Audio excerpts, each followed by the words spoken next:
Bonjour tout le monde, on corrige cet exercice sur les surfaces. Donc là c'est un exercice sur les surfaces qu'on obtient par la rotation d'un cercle autour d'un axe.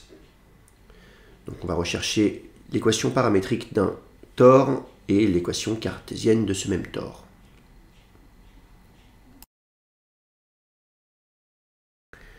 Allez, première question, donc déterminer une équation paramétrique du tore.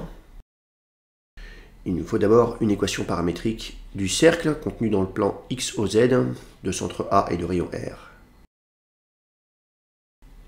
Alors ce qu'on peut dire pour commencer, c'est qu'un point M de coordonnées x, y, z appartient au cercle C, si et seulement si, eh bien, le point M appartient au plan x, o, z d'une part, et d'autre part, il faut qu'on ait AM égale à R.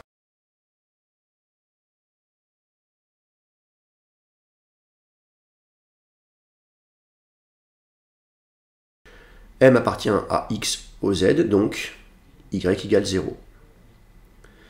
D'autre part, on a AM égale à R, donc x moins a le tout au carré plus z carré est égal à r carré.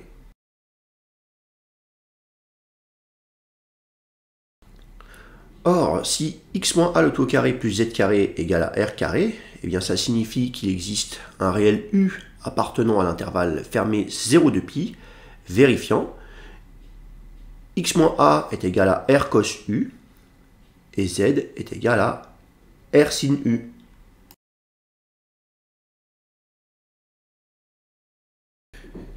Voilà, c'est ainsi que l'on obtient une représentation paramétrique du cercle de centre A et de rayon R contenu dans le plan XOZ. Allez, maintenant on va chercher la représentation paramétrique de ce tore, c'est-à-dire la surface que l'on obtient par rotation du cercle C autour de l'axe OZ. Donc soit M, un point de coordonnées x1, y1, z1, un point du cercle C. Et S, un point de coordonnées x, y, z, donc le point qui est l'image par la rotation autour de l'axe OZ du point M. Pour que S soit le point, donc image du point M par la rotation autour de OZ, il faut qu'on ait d'une part vecteur SM orthogonal à un vecteur directeur de la droite OZ, donc le vecteur de coordonnées 0, 0, 1 par exemple.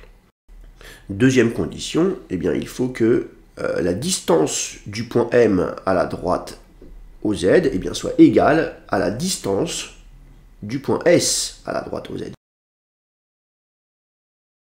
De la première égalité, on obtient Z moins Z1 égale 0. Donc Z égale Z1. Le point M appartient au cercle C, donc les coordonnées du point M doivent vérifier cette représentation paramétrique.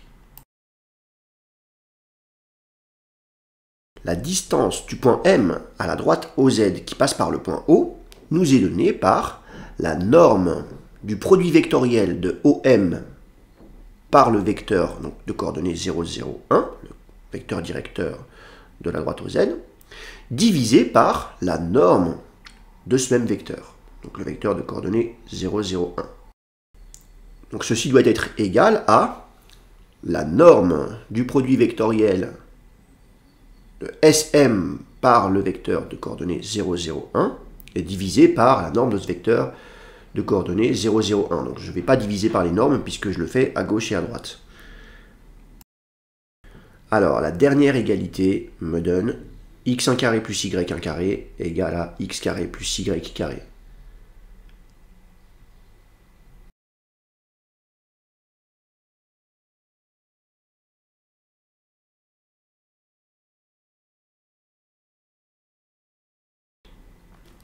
Or, y1 carré égale 0, donc la dernière égalité nous donne a plus r cos u est égal à x carré plus y carré.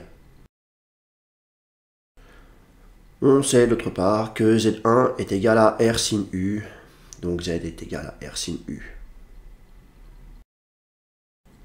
On refait ce qu'on a fait tout à l'heure.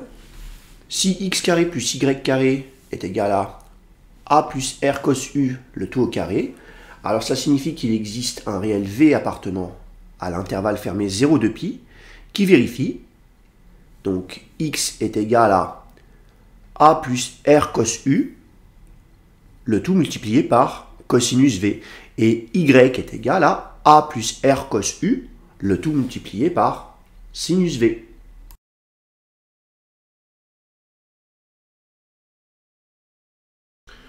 On obtient donc une représentation paramétrique de ce tore.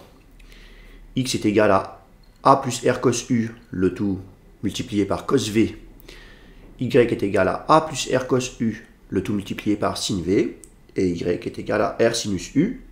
U et v sont les paramètres donc appartenant à l'intervalle fermé 0 de pi.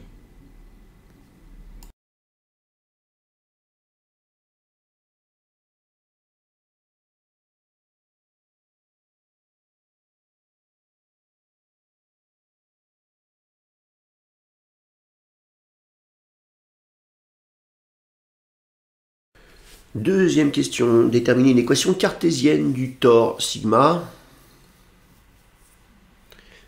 Alors, il y a pas mal de cosinus et de sinus. Et si on essayait de tout mettre au carré et de sommer? Dans le membre à droite, on peut factoriser les deux premiers termes par a plus r cos u le tout au carré. On obtient a plus r cos u le tout au carré multiplié par cos carré plus sin carré qui fait 1. Donc après réduction, on obtient a plus r cos u le tout au carré plus r carré sin carré de u. On obtient donc x carré plus y carré plus z carré est égal à a au carré plus 2a multiplié par r cos u plus r carré cos carré de u plus r carré sin carré de u.